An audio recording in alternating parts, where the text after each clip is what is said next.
Every country on earth is drowning in debt. The United States owes over $38 trillion, the highest in its history. The European Union carries $14 trillion. Japan is burdened with nearly $9 trillion. And even nations rich in oil, exports, and trade, Saudi Arabia, Germany, China, all owe astonishing amounts.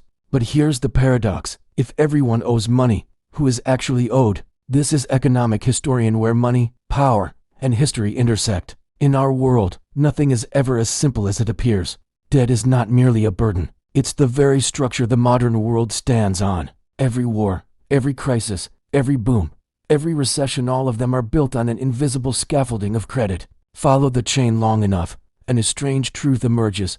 The world doesn't owe money to some outside force. It owes money to itself. But that doesn't mean everyone benefits equally. To understand how humanity ended up with more than $315 trillion in total debt, nearly 3 times larger than the global economy, we must go back to the beginning. Long before digital transfers or credit cards, the idea of national debt was born not on Wall Street, but on the battlefield. In 1694, England was at war with France and close to running out of gold. The king turned to wealthy merchants. In exchange for a steady stream of interest payments funded by future taxes, they agreed to finance the crown. To manage this system, the Bank of England was created.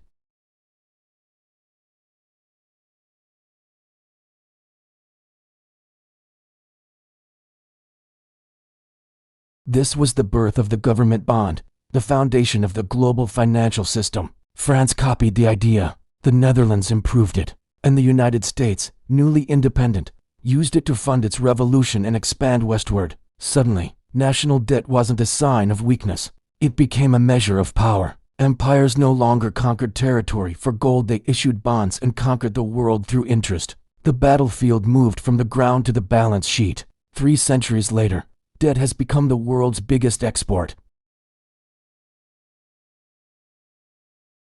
Every country borrows, every bank lends, every citizen through taxes, savings, and pensions is both a debtor and a creditor. So who holds the other end of the rope? Let's look at the United States, the core of global debt. Of the $38 trillion the U.S. owes, about half is held by investors. Roughly 2/3 of those investors are American. Banks, pension funds, mutual funds, insurance companies, and the Federal Reserve itself. The remaining third, around $9 trillion, is held abroad. Japan holds the most, at about $1 trillion. China holds around $800 billion. Then the UK, Luxembourg, Belgium, and others. So yes, the US owes money to China, but only around 2% of its total debt. Most of America's debt is owed to America itself. The Treasury issues bonds. Banks buy them. The Federal Reserve buys them back, creating new dollars. Americans pay taxes, which pay interest, which flows right back into American retirement accounts. It's a circular system, a financial mirror. And this phenomenon isn't unique to the US. It's a global circle of IOUs. Japan lends to the US, THEUS, lends to Europe through the IMF. Europe lends to developing nations through the World Bank. And developing countries lend back to rich nations by holding US and European bonds as reserves. It's a planet-sized loop of IOUs, a table where every player borrows chips from the next. And the game only works as long as no one stands up. Behind every government bond lies a web of massive institutions, hedge funds, pension funds, sovereign wealth funds, and central banks.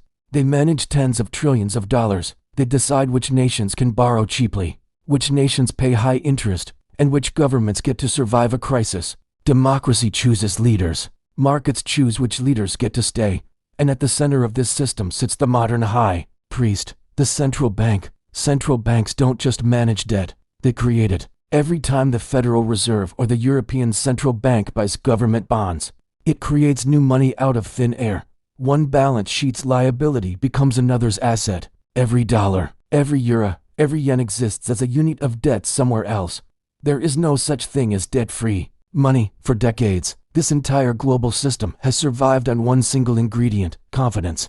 Governments rarely pay back the principal on their debt. They just pay the interest and refinance the rest, rolling it over. But when confidence cracks, the system collapses. We've seen it happen. In Greece in 2010, a debt crisis led to crippling austerity, mass unemployment, and a devastated generation. Argentina has faced repeated defaults, creating a cycle of poverty. Sri Lanka's government collapsed when its foreign currency ran out. When the system breaks, the creditors suddenly become visible. The IMF, ratings agencies, and anonymous bondholders, and nations find themselves held by the throat. Yet even after disaster, the cycle restarts. Old debts are restructured. New loans replace old ones. The machine resets. Because modern debt isn't designed to be repaid. It's designed to be rolled over forever. Governments don't treat debt like households do. You and I must repay our principal. Governments refinance it indefinitely. A U.S. Treasury bond isn't viewed as a liability. It's viewed as the safest asset in existence, the foundation of global markets,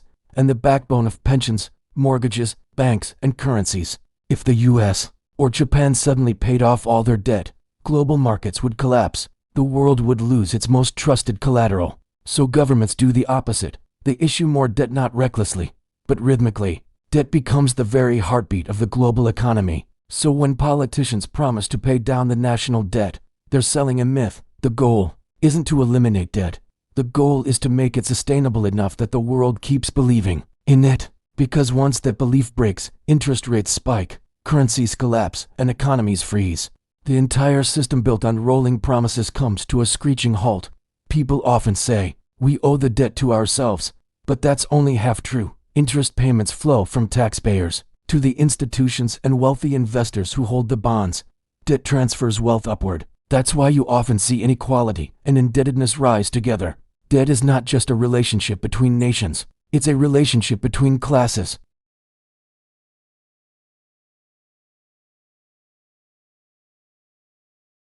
Not Wall Street, not the IMF, it's all of them. And us.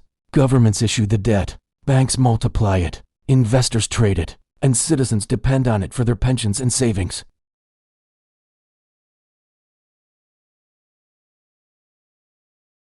But if confidence ever collapses, we'll remember what debt truly is, a promise that cannot last forever.